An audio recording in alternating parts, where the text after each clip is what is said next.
Bonjour à tous et ravi de commencer cette nouvelle semaine avec vous. Je vous invite maintenant à prendre le train, mais alors pas n'importe où, non. Au-dessus de ce célèbre viaduc de Garabi, sur cette ligne déjà classée 2 fois parmi les plus belles d'Europe, le train de l'Aubrac, comme on l'appelle, est de retour et c'est un événement. Billets vendus en moins d'une journée pour ne pas rater le voyage. Martin Falaiseau et Amy Stervignou ont même croisé l'arrière petite fille de Gustave Eiffel. Messieurs, dames, bonjour. Bienvenue dans la nouvelle ligne réparée de Béziers-Neussargues. Pour la première fois depuis de longs mois, Aurélie accueille à nouveau du public dans le train de l'Aubrac. Ça fait quoi de reprendre la ligne alors? Ça fait très plaisir. Jusqu'ici, des travaux sur la voie ferrée empêchaient la circulation des trains entre Béziers dans l'Hérault et Neussargues dans le Cantal. Un chantier nécessaire. Sans lui, cette ligne aurait pu disparaître. Alors sa réouverture est un moment particulier pour Jean. J'ai été chef de train dans les années 1975. Sur cette ligne? Sur cette ligne. C'est un grand axe quand même. Ça mérite de reprendre du trafic, quoi. Là vous êtes heureux? Voilà. Ce retour du train est célébré comme il se doit avec dégustation de Roquefort, un fromage typique de l'Aubrac.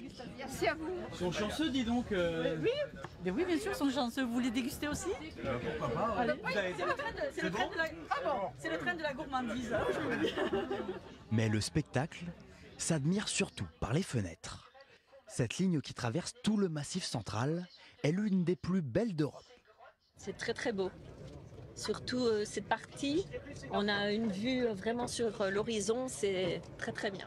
Le train de l'Aubrac traverse 83 tunnels et viaducs. Le plus illustre d'entre eux, le viaduc de Garabi. 3000 tonnes de fer forgé à 100 mètres de hauteur, pensé par un certain Gustave Eiffel à la fin du 19e siècle. 150 ans plus tard, ah ben voilà, on voit bien le paysage. son arrière-petite-fille l'emprunte pour la première fois. Ça nous émeut. Ça nous émeut. Non, oui, j'admire le travail, c'est formidable.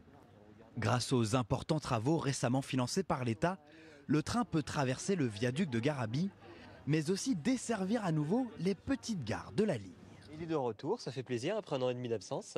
Pendant un bon moment, la question de est-ce que la ligne allait revenir ou pas, est-ce qu'il y aurait les financements pour faire les travaux. Donc là, ça fait vraiment plaisir de voir que ça y est, c'est concret, c'est du concret, c'est reparti. Là, il est là. C'est ça, il est de retour. De retour, mais pas complètement. Pour l'instant, seul un train par jour est assuré.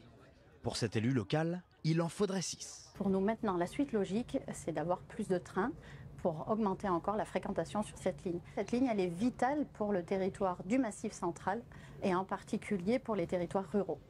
Un avis partagé par les passagers. Il faut plus de trains de l'Aubrac. Plus de trains, oui.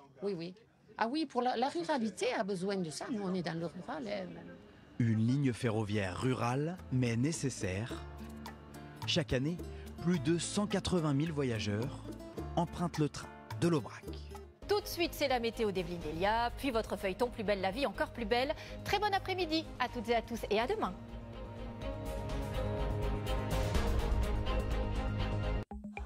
J'aimerais inviter les 2 personnes les plus importantes.